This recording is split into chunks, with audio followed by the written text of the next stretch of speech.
Ms. Khera.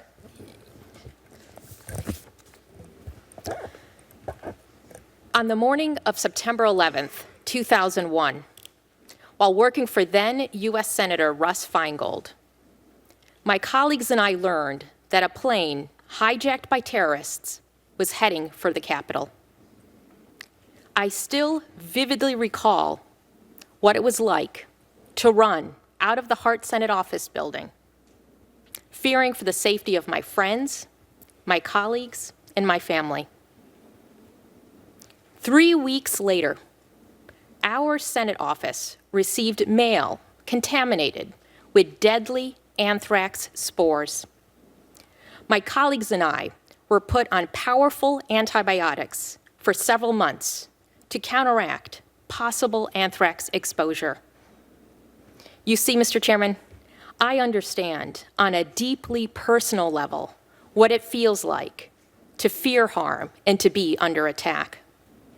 I resolved then to do my part to ensure that violent extremists, regardless of race, religion, or ideology, never succeed in their mission to destroy the values that make our nation great: freedom, justice, and equality for all. Mr. Chairman, Senator Coons, and members of the subcommittee, thank you so much for inviting me to testify today on how we can do better to keep our nation safe while upholding our nation's founding values. Days after 9/11, President George Bush called on the nation to uphold the values of America.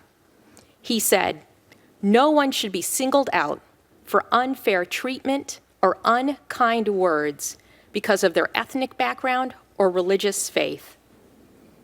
At a dark moment in our nation's history, President Bush comforted the American people by assuring them that we are stronger together. Nearly 15 years after 9/11, we are experiencing another dark moment.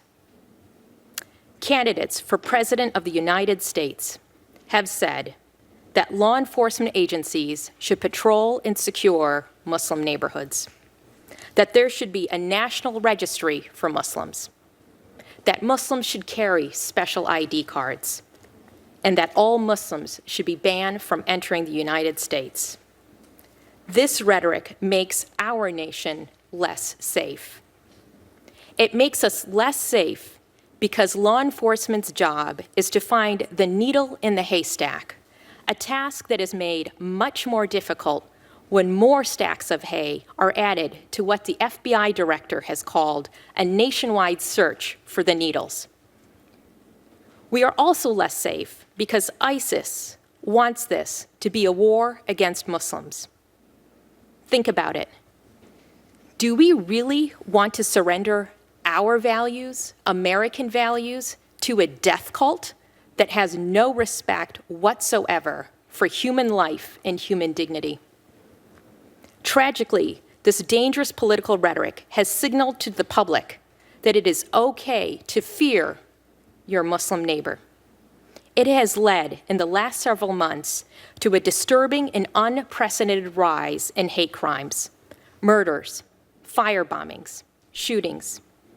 In the last 7 months alone, there have been nearly 100 hate crimes against American Muslims and those perceived to be Muslim.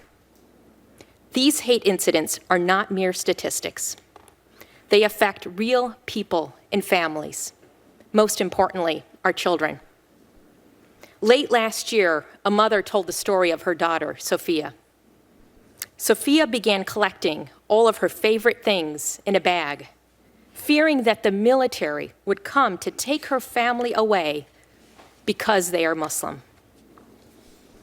As sad as this story is, the response from U.S. Army veterans who heard this story was powerful and touching. Veterans posted images on social media of themselves in uniform with this message to this child: "I will protect you." Since the tragic events in Orlando, Muslim advocates, along with Americans from all walks of life, have stood with our friends in the LGBTQ community. You see, we are not willing to give up on America. The idea that a group of people, diverse in every imaginable way, can form a lasting bond based on the shared principles of freedom, justice, and equality for all. Some would dismiss this as political correctness. To me, it is a belief in the power of what has made America great. We hope that our elected officials are not willing to give up on America, that you will do everything in your power to uphold and defend America's defining values and principles. Thank you.